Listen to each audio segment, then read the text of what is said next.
Hey guys, at some point in our life, most of us either bought or been given a shave set like this. But the problem with them is, a year down the road and the hairs are falling out of the badger hair brush and the stainless steel has started to rust. So it's gone from something you're happy to display on your countertop to something shoved to the back of your cabinet, and you go back to your trusty Gillette razor and your Barbasol shave cream. That's why I decided to design my own shave set that's both beautiful and lasts a long time. And it also makes a great gift. And if I can make it, so can you. So stick with me and I'll show you how it's done. We're starting out with the shave bowl because the side of the shave bowl drives the size of the stand. You need the stand to be tall enough that you can get the bowl under the hanging shave brush, and you want the width of the stand to complement the diameter of the bowl. If you turn a 6-inch diameter bowl, you don't want a 3-inch wide stand because that's just going to look weird. My preference is to have the bowl overhang the stand by about 1/2 inch to 1 inch on each side.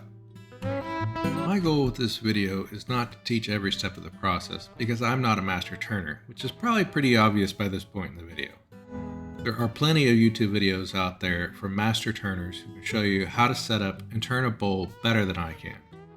What I want to teach is the thought process behind the design of the stand and the basic steps to make it all come together.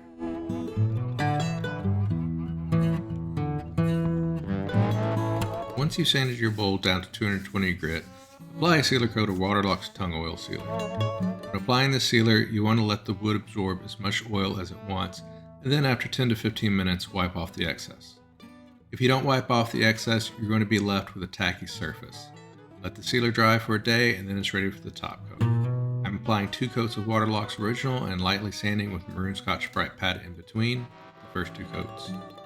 Give it the first coat a day to dry before applying the second. I get my razor hardware kits from Penn State Industry. Like with their pens, you buy a matching set of bushings that help you turn the ends of the handle to the correct diameter. The process for preparing and turning the blank is the same as for turning a pen.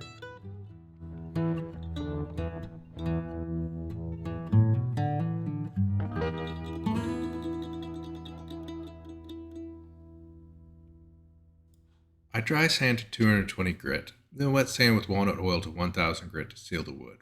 Wipe off the excess oil, then apply 2 to 3 coats of Pen Plus oil. Let the friction heat up the oil, and then let it cool for a minute before applying the next coat.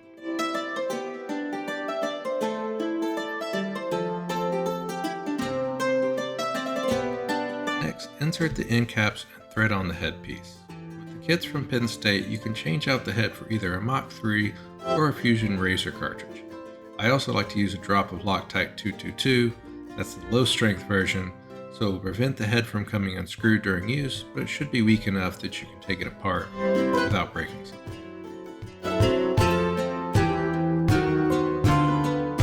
Last part we'll be making at the lathe is the brush handle. Start by drilling the recess that the brush will set in with a Forstner bit. Then drill a 5/16 hole deeper into the handle. We'll use a thread tap to cut thread so that we can hold the piece on the lathe.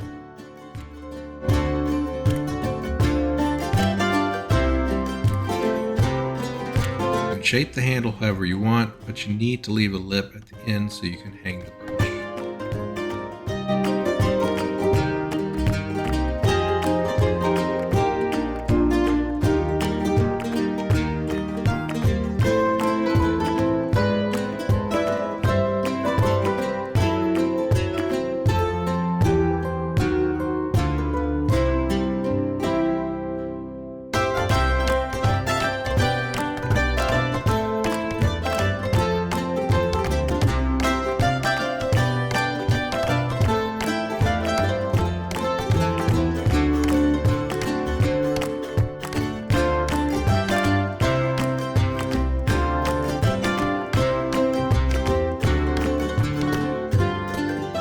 Finish the brush the same way we finished the razor handle.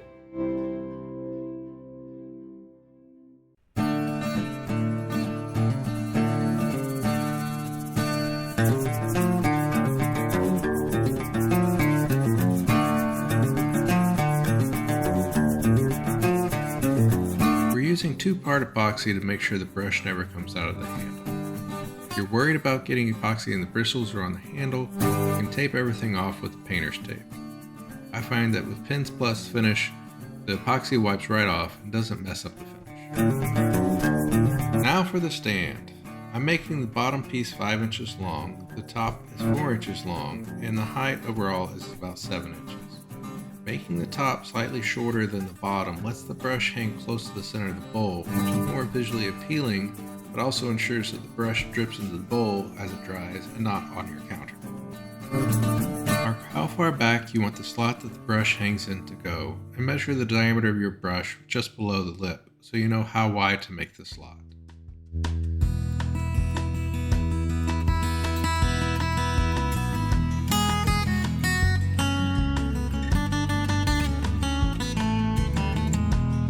So I want to pause here for a minute and talk about this groove right here. For this version, I've added this groove that the razor rests in. In previous iterations of these shave sets, I've added a smaller slot to the side of the brush. Both of these options work great, but what always bothered me was that the slot to the side ruins the symmetry of the piece. Also, I used to offer these with the option of either a Gillette razor or a safety razor, but the safety razor handle is not the same diameter as the Gillette razor, so you need 2 different slots to fit the 2 different types of razors. The groove on top, you can rest whatever razor you want on the stand and not have to worry about it. Back to the glue up. Line up the pieces face down and use painter's tape to hold them together like if you were assembling a box. Also, I want to take a second to apologize for weird scrolling shadows in some of these shots. I was trying out a new LED light box, and apparently it's slightly out of sync with the frame rate of my camera.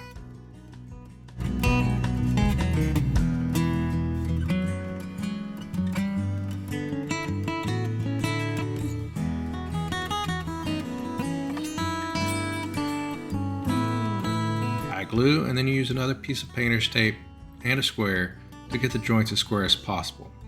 Since we're not making an actual box, you just need the stand to be square to the eye, but you also want to make sure that your miter joints close up.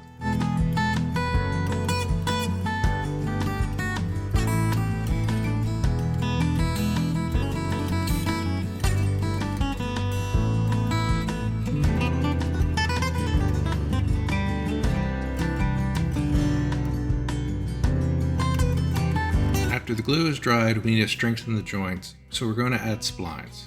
If you don't have a spline jig, there are a lot of good videos out there on how to make one. It doesn't need to be fancy, and mine certainly isn't. It does help to have a saw blade with flat ground teeth so the bottom of the splines are flat. If you don't have one, don't sweat it. You can always just hide the gap with glue and sawdust later.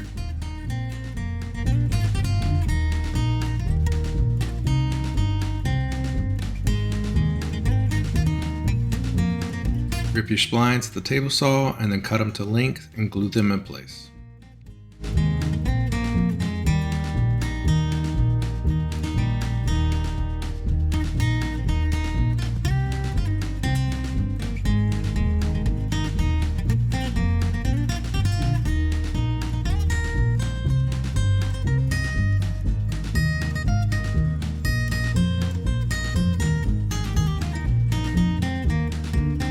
Once the glue is dried, you can use a flush cut saw to trim off the excess, or cut close with a handsaw and trim flush with a chisel.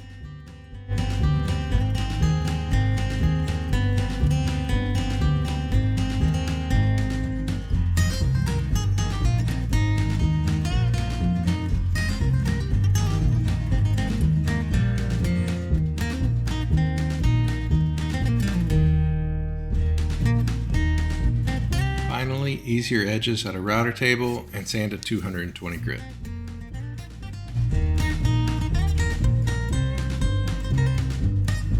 We're using water locks again for our finish. The only real difference here is that we're going to use very light coats for the water locks original to build up the finish.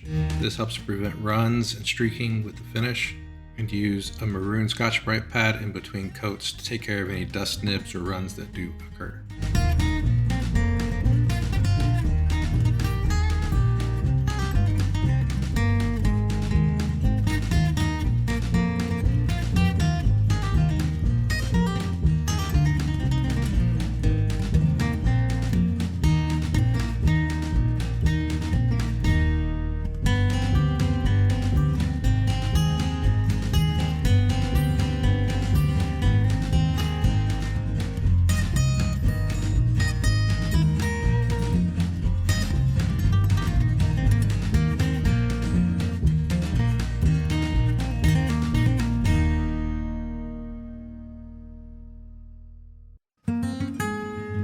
And there you have it, your very own custom shave set. I hope you enjoyed watching this. Please like and subscribe. Also, if you're new to shaving with a brush and a pole, I'll drop a link in the description to my favorite shave soap and aftershave.